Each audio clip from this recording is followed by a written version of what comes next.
I'm Sam Tuck. I'm the head coach of the programme here at Molesey Boats Club.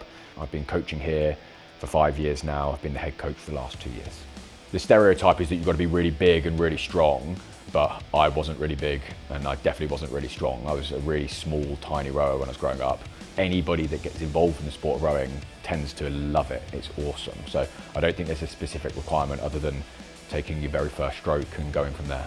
My name's Holly Dunford. I'm a member of Molesey Boats Club and I was also a member of the GB Women's 8 that won a bronze medal at the Paris Olympic Games. We train 6 days a week, so Monday through to Saturday, and we do between 2 sessions to 3 sessions a day.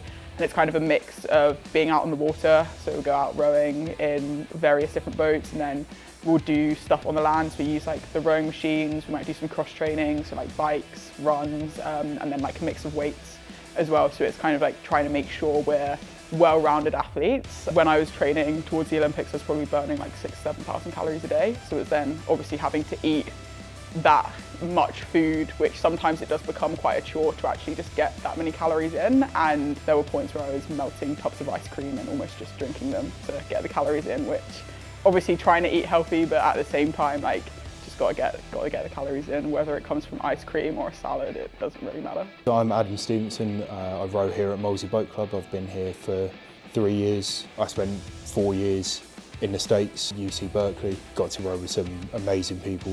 While I was in the States, I broke 2 of my ribs and had to spend a lot of my final year at Cal recovering. But I think it really taught me that there's always a way to keep fighting, always a way to keep trying to come back. It builds your confidence through adversity. On a day-to-day basis, it's fairly easy to stay motivated. We've got an awesome group of athletes who are all motivated to do the same thing. It doesn't take long for someone to crack the first joke, somebody to talk about what we're going to do today and get people smiling. That's infectious, that's easy to stay into a routine. If you're enjoying what you do when you turn up, motivation's easy. I definitely think there are some challenges around women in sport. I think definitely being involved in sport is super important, especially when you are younger. I was talking to like a group of teenage girls. Right now I'd kind of say don't be embarrassed about wanting to be involved in sport. Like if you find something you enjoy, stick with it no matter what other people say, or like if you see people on Instagram like looking a certain way and like they're all into like their makeup and everything, like that's fine, that might be their thing, but like if sport's your thing, make sure you stick with it. Advice I'd give to a young person trying to start rowing or any sport is get stuck in, like have fun. It doesn't even have to be about winning or losing when you start. It's just get out your house, go and try something new. The worst case scenario is you don't like it. In my early days, I'd say Kath Granger was kind of a role model for me. She was always in that search for the gold medal, and I think just having someone like that to look up to was definitely a good role model for me. My dad's always been a big inspiration of me. He was the one that got me in the sport. I grew up watching him compete. I always find myself thinking back to those early days of rowing and early days watching him, trying to in a way make him proud with what I'm doing here now. Taking something from all the people around you and all the people you work with, and what do they do that I want to be able to do?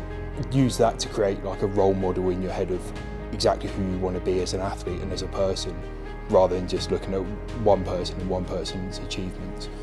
No one really cares about rowing until you get to the Olympics, so all of the races we'd led up into that, crowds have been pretty small, and then at the Games there was like 25,000 people screaming and cheering. It's quite a surreal moment, realising we'd got bronze. Being up on the podium and like giving you the medal was definitely a pinch me moment.